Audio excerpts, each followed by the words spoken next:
ದಿವ್ಯ ಮತ್ತು ಘೃತ ಜೇನುತುಪ್ಪವನ್ನು ತಯಾರು ಮಾಡುವಂಥ ಭಕ್ತಿ ರಸವನ್ನು ತಯಾರು ಮಾಡಿದರು. ಅವರಿಗೆ ಅನೇಕ ದಿವ್ಯ ಶಕ್ತಿ ಇದ್ದು ಬಸವಣ್ಣವರಿಗೆ ಆ ಪರಮಾತ್ಮ ನಡೆಪರುಷ, ನುಡಿಪರುಷ, ನೋಟಪರುಷ, ಭಾವಪರುಷ, ಹಸ್ತಪರುಷ ಅಂತ ಪಂಚಪರುಷ ಶಕ್ತಿ ಕೊಟ್ಟಿದ್ದ. ಅದರಿಂದ ದಿನನಿತ್ಯ 98 ಪವಾಡಗಳು ನಡೀತಿದ್ದು. ಅವಾಗ ಅನೇಕ ಶರಣರು ಕೂಡ ಇವರ ಅನುಭವದ ನುಡಿಗಳನ್ನು ಇವರ ಒಂದು ದಿವ್ಯ ಶಕ್ತಿಯಿಂದ ಆ ಶರಣರಲ್ಲಿ ಕೂಡ ಒಂದು ಇದು ಬಂದಿತ್ತು ಶಕ್ತಿ. ಒಬ್ಬ ಕಲ್ಯಾಣ ಪಟ್ಟಣದಲ್ಲಿ ಯಾವ ರೀತಿಯಾಗಿ 1,000 ಮಂದಿ ವೇಶ್ಯೆಯರನ್ನ ಅವರನ್ನು ಭಕ್ತರನ್ನಾಗಿ ಮಾಡಿದ ಬಸವಣ್ಣವರಲ್ಲಿ ಎಂಥ ಶಕ್ತಿ ಇರ್ಬೋದು. ಇಂಥ ಕಾರ್ಯವನ್ನು ಯಾರೂ ಮಾಡಿದ್ದಿಲ್ಲ. ಸೂಳೆ ಸಂಕವನನ್ನ ತಮ್ಮ ಅನುಭವ ಮಂಟಪಕ್ಕೆ ಕರೆದುಕೊಂಡು ಬಂದರು. ಅವಾಗ ಅವಳು ಹೆದರೇಳು, ಅಲ್ಲಿ ಬರಲಿಕ್ಕೆ ಅಂಜಿದಳು. ಇಂಥ ಮಹಾತ್ಮರ ಸ್ಥಾನದಲ್ಲಿ ನಮ್ಮ ಕೆಲಸ ಏನು, ನಾವು ಅಶುದ್ಧ ಭಾವದವರು, ನಮ್ಮ ಶರೀರ ಅಶುದ್ಧ ಆಗಿರೋದು, ನಾವು ಬರಲ್ಲ ಅಂತ ಹೇಳಿದ್ರು ಕೂಡ ಆ ಮಂತ್ರಿಯನ್ನು ಕೊಟ್ಟು ಇಲ್ಲಿ ಬಂದು ಶರಣರಾಗಿ ಅಂತೇಳಿ ಅವರಿಗೆ ಆ ಸೂಳೆ ಸಂಕವಿಗೆ ಅವಳಂತ 1000 ಮಂದಿಗೆ ಲಿಂಗವನ್ನು ಕಟ್ಟಿ ಅವರನ್ನು ಶರಣರನ್ನಾಗಿ ಮಾಡಿದರು. ಲಿಂಗ ಕಟ್ಟಿದ ಮೇಲೆ ಹಿಂದೆ ಏನಾದರೂ ಆಯಿತು, ಮುಂದೆ ಸಾಧಿಸುವ ಗುರುಪಾದ ಅನ್ನೋ ವಚನದಂತೆ ಅವರನ್ನು ಕರೆದುಕೊಂಡು ಬಂದು ಅವರನ್ನು ಭಕ್ತರನ್ನು ಮಾಡಿ ಶರಣರನ್ನು ಮಾಡಿ ಅವರ ಕಡೆಯಿಂದ ವಚನ ಬರೆಯುವ ಶಕ್ತಿ ಬರುವಂಥ ಒಂದು ದಿವ್ಯ ಶಕ್ತಿಯನ್ನು ಅಂಥವನ್ನು ತುಂಬಿದರು. ದಿನನಿತ್ಯ 98 ಪವಾಡ. ಗುರುವಿನಲ್ಲಿ ಎಂಥ ಶಕ್ತಿ ಇರ್ತದ. ಒಂದು ಕೀಡಿಯನ್ನು ಕೊಂಡೊಯ್ದು ಕುರುಡಿ ಕುಟಾರ ಬೆಳಬೇಡಿಕೆ ಗುರುಪರಮ ಕನಿಕಾಷ್ಟವೇ. ಗುರುವಿನಲ್ಲಿ ಒಂದು ಸಣ್ಣ ಕೀಡಿಯಲ್ಲಿ ಕುರುಡಿ ಕುಟಾರ ಒಂದು ಹೊಡ ಇರ್ತದಲ್ಲ, ಅದು ಒಂದು ಕೀಡಿ ತರ್ತದ. ಕೀಡಿ ತಂದು ಅದನ್ನು ಒಗಿತದ.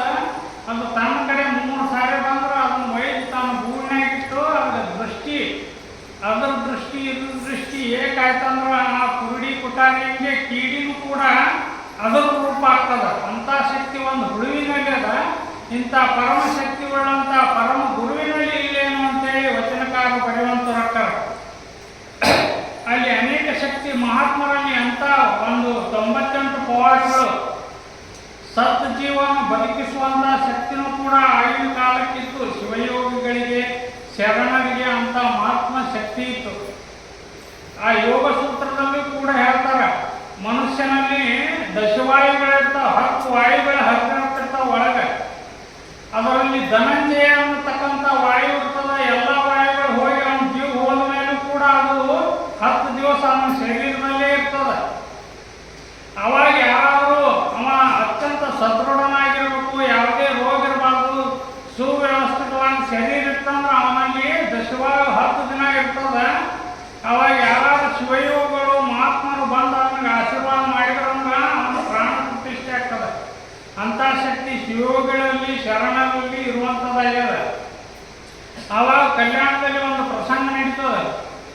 ದಿನನಿತ್ಯ ಬಸವಣ್ಣವ್ರ ಪೂಜೆಗೆ ಹೂಗಾರ ಮಾದಯ್ಯ ಅಂತಕ್ಕಂಥವ ಪತ್ರಿ ಪುಷ್ಪ ಎಲ್ಲ ವ್ಯವಸ್ಥೆ ಮಾಡ್ತಿರ್ತಾನ ಅವ್ರ ಪೂಜೆಗೆ. ಆ ಹೂಗಾರ ಮಾದನಿ ಹೆಂಡತಿ ಕೂಡ ಅನುಭವ ಮಂಟಕ್ಕೆ ಬಂದು ಎಲ್ಲ ಕೇಳಿರ್ತಾರೆ. ಜನನ ಮರಣ ಇದು ಸಹಜವಾಗಿ ತಗೋಬೇಕು, ಇದರಿಂದ ಯಾರೂ ದುಃಖ ಮಾಡಬಾರ್ದು. ಜನನ ಮರಣ 2 ಸಹಜ ಕ್ರಿಯೆಗಳು. ಅದು ಬಂದ್ರೆ ನಾವು ಮನೆಯಲ್ಲೇ ಅನುಭವಿಸಿ ಮತ್ತೊಬ್ಬರು ಕೂಡ ಇದು ಮಾಡಬಾರ್ದು, ಅದನ್ನು ಅನುಭವಿಸಬೇಕಂತ ಹೇಳಿರ್ತಾರೆ. ಹೇಳಿದಾಗ ಒಂದು ದಿವಸ ಮಾದಯ್ಯನ ಪ್ರಾಣ ಹೋಗಿರ್ತವೆ. ರಾತ್ರಿ ಹೋದಾಗ ಅವನ ಹೆಂಡತಿ ಹಿಂಗೆ ಶರಣರೆಲ್ಲ ಹೇಳ ಮರಣ ಬಂದು ಅದನ್ನು ಭಾಳ ಇದು ಮಾಡಿ ಮತ್ತೊಬ್ಬರಿಗೆ ತೋರುಗೊಳ್ಳಾರ್ದೆ ಅಲ್ಲೇ ಇದು ಮಾಡ್ಬೇಕಂತ ಹೇಳಿದಾಗ ಆ ಒಂದು 5-6 ವರ್ಷದ ಮಗು ಇರ್ತದ. ಅವಾಗ ಹೆಂಡತಿನ ಹೊರಗೆ ಏನು ಪಬ್ಲಿಕ್ ಮಾಡಬಾರ್ದು ಅಂದ್ಕೊಂಡೊಟ್ಲೆ ಹಿತ್ತಲದಲ್ಲಿ ತೆಗೆದು ಮುಚ್ಚಿ ಬಿಡ್ಬೇಕಂತ ಹೇಳ್ತಾರೆ. ಬಂದು ಆ ಹೆಂಡತಿನ ತೆಗ್ದು ಹಾಕ್ತಾಳ. ಆ ಮಗು ಕೇಳ್ತದ, ಈ ರೀತಿಯಾಗಿ ಯಾಕೆ ತೆಗ್ದು ಹಾಕ್ತಂದ್ರೆ ನಿಮ್ಮ ಅಪ್ಪನ ಪೂಜಾಕ ನೀರು ಬೇಕಪ್ಪ, ಇಲ್ಲಿ ಹಾಕ್ತೀನಿ ಅಂತ ಹೇಳ್ತಾಳ. ದಿನನಿತ್ಯ ತ್ರಿಪುರಾಂತ ಕೆರೆ ನೀರಂತಂದು ಪೂಜೆ ಮಾಡ್ಕೊತಾನಪ್ಪ, ಇದನ್ಯಾಕ ಹಾಕ್ಲಾಕತ್ತಿ ಅಂತ ಕೇಳಿ ಕಳ್ತಾನ, ಹೇಳೋದಿಲ್ಲ. ಅವ್ರ ಅಪ್ಪನ ಬಂದು ಮಾಡ್ತಾನ, ಅವ ಕೂತಿರ್ತಾನ, ಅಲ್ಲೇ ಕುಂದಿರ್ಸಿರ್ತಾರ, ಪ್ರಾಣ ಹೋಗಿರ್ತದ. ಅವ ಅಪ್ಪವ ಜಗಳ ಇರಪ್ಪ, ಅದಕ್ಕೆ ನಾವು ಸುಮ್ಮ ಕೂತಾನ ಅಂತೇಳಿ ತಿಳಿತಾನ.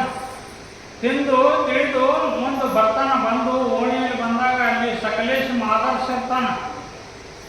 ಸಕಲೇಶ ಆದರ್ಶನಲ್ಲಿ ಬಂದು ಅವ್ನು ನಮ್ಮ ಅಪ್ಪ ಅವ ಜಗಳ ಅಪ್ಪ ಸುಮ್ಕುತ್ತಾನ ಅವು ಅಲ್ಲಿ ದೊಡ್ಡ ತೆಗ್ ಹಾಕಕ್ಕ ಬಾತಿನಿ ಕರ್ಕೊಂಡ್ಬರ್ತಾನ. ಕರ್ಕೊಂಡ್ಬಂದು ನೋಡ್ತಾನ ಸಕಲೇಶ ಆದರ್ಶ ಮಾದಯ್ಯ ಹುಡುಗ ಮಾದಯ್ಯ ನೋಡ್ತಾನ. ಅವನ ಪ್ರಾಣ ಹೋಗಿಬಿಟ್ಟಿರ್ತದ.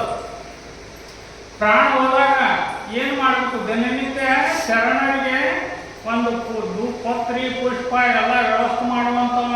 ಇನ್ನೂ ಅನೇಕ ಕಾಲ ಕಲ್ಯಾಣದಲ್ಲಿ ಸುಸೂತ್ರವಾಗಿ ಕೆಲಸ ನಿಲ್ಲಬೇಕಾಗಿದೆ. ನಿನ್ನ ಬಿಟ್ಟರೆ ಯಾರು ಇಂಥ ವ್ಯವಸ್ಥೆ ಮಾಡುವಂಥ ಶರಣ, ಶ್ರದ್ಧಾ ಭಕ್ತಿಯನ್ನು ಮಾಡುವಂಥ ಶರಣ ಇಲ್ಲ, ನೀನು ಇನ್ನೂ ಬದುಕಬೇಕು ಅಂತೇಳಿ ಶಿವಯೋಗದಿಂದ ಅವನಿಗೆ ದೃಷ್ಟಿಯಲ್ಲಿ ದೃಷ್ಟಿ ಇಟ್ಟು ತಾಸುಗಟ್ಟಲೆ ಶಿವನಾಮವನ್ನು ಜಪ ಮಾಡಿದಾಗ ಆ ಮಾದಯ್ಯ ಹುಡುಗ ಮಾದಯ್ಯ ಪ್ರಾಣ ಪ್ರತಿಷ್ಠೆ ಆಗ್ತದೆ. ಇಂಥ ಒಂದು ದಿವ್ಯ ಶಕ್ತಿ ಶರಣರಲ್ಲಿತ್ತು.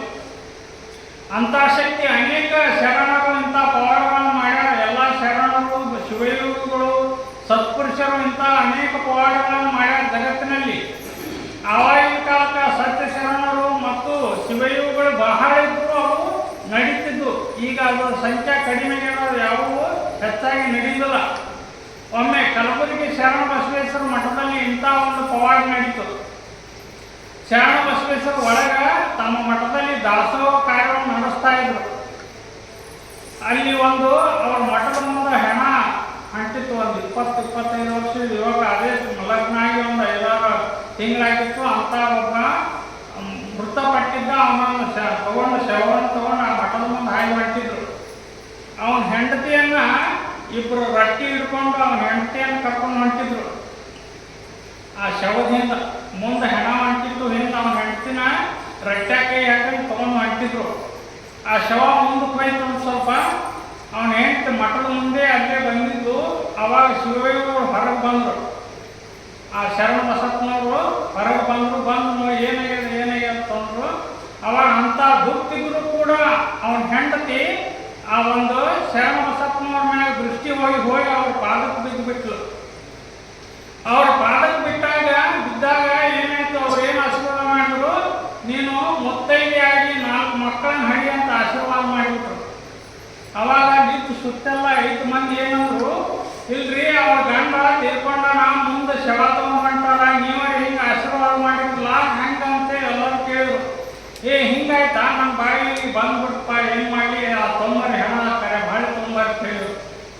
ಬಾಳೆ ಒಂದು ತೊಂಬಂದು ಒಂದು ಇಷ್ಟಲಿಂಗವನ್ನು ಇದು ಮಾಡಿ ಶಿವಯೋಗವನ್ನು ಜಪ ಮಾಡ್ತಾ ಶಿವನಾಮವನ್ನು ಮಾಡ್ತಾ ಒಂದು ತಾಸುಗಟ್ಟಲೆ ಹೆಣವನ್ನು ಕುಂತು ತಮ್ಮ ದಿವ್ಯ ದೃಷ್ಟಿಯಿಂದ ಅವನನ್ನು ಮತ್ತೆ ಜೀವಂತ ಮಾಡಿದರು. ಇಂಥ ಶಕ್ತಿ ಹಿಂದಿನ ಕಾಲದಲ್ಲಿ ಶರಣರಲ್ಲಿ ಸತ್ಪುರುಷರಲ್ಲಿ ಶಿವಯೋಗಿಗಳಿತ್ತು. ಅದಕ್ಕಾಗಿ ನಾವು ನಮ್ಮ ಜೀವನದಲ್ಲಿ ಬರುವಂಥ ಅಡೆತಡೆಗಳನ್ನು, ಅನೇಕ ದುಃಖ ದುಮ್ಮಾನಗಳನ್ನು ನಾವು ನೀಗಬೇಕಾದ್ರೆ ಶರಣರ ಮೇಲೆ ಒಂದು ಶ್ರದ್ಧಾ ಇಡಬೇಕು, ಭಕ್ತಿ ಇಡಬೇಕು. ನಮಗೆ ಬಹಳ ಆಗುವಷ್ಟು ಅನಾಹುತ ಏನಾದರೂ ಆಗ್ತಿದ್ರು ಅಂದ್ರೆ ಆ ಶರಣರ ದರ್ಶನದಿಂದ ಕಡಿಮೆ ಆಗ್ತದದು. ನಾವು ಇಟ್ಟಾಗ ನಂಬಿದ್ರು ಕೂಡ ನಮ್ಗೆ ಇಂಥದ್ದಾಯ್ತಪ್ಪ ಅಂದ್ರೆ ಹೆಚ್ಚಾಗ್ತಿತ್ತು, ಆವಾಗ ಅದು ಕಡಿಮೆ ಇರೋದು ನಾವು ತಿಳ್ಕೊಳ್ಳೋಲ್ಲ. ಅದಕ್ಕಾಗಿ ನಾವೆಲ್ಲರೂ ಅನೇಕ ಭಕ್ತಿಯಿಂದ ಈ ನಂದಿಯಾಗಮ ಲೀಲೆ ಕೂಡ ಅಂತ ಒಂದು ಶರಣರ ಮಹಾತ್ಮೆ. ಆ ಮಹಾತ್ಮೆಯನ್ನು ನೀವು ತದೇಕ ಚಿತ್ತದಿಂದ ಕೇಳಿದ್ರೆ ಮುಕ್ತಿ ಪದ ಆಗೇತಿರ್ತದ. ಅದನ್ನ ಹೇಳೋರಿಗಿಂತಲೂ ಅದನ್ನ ಕೇಳೋರಿಗೆ ಮೊದಲ ಮುಕ್ತಿ ಅಂತೇಳಿ ಒಂದು ಕಾವ್ಯಕರ್ತರು ಹೇಳ್ಯಾರ. ಅದಕ್ಕಾಗಿ ತಾವೆಲ್ಲರೂ ಶ್ರದ್ಧಾ ಭಕ್ತಿಯಿಂದ ಶರಣರನ್ನ ಶಿವಭಕ್ತರನ್ನ ಎಲ್ಲರನ್ನೂ ಕೂಡ ದಿನನಿತ್ಯ ನೆನೆ ತಮ್ಮ ಜೀವನದಲ್ಲಿ ಒಳ್ಳೆಯದನ್ನ ಅಳವಡಿಸಿಕೊಳ್ಳಬೇಕು. ಇಲ್ಲಿಯವರೆಗೆ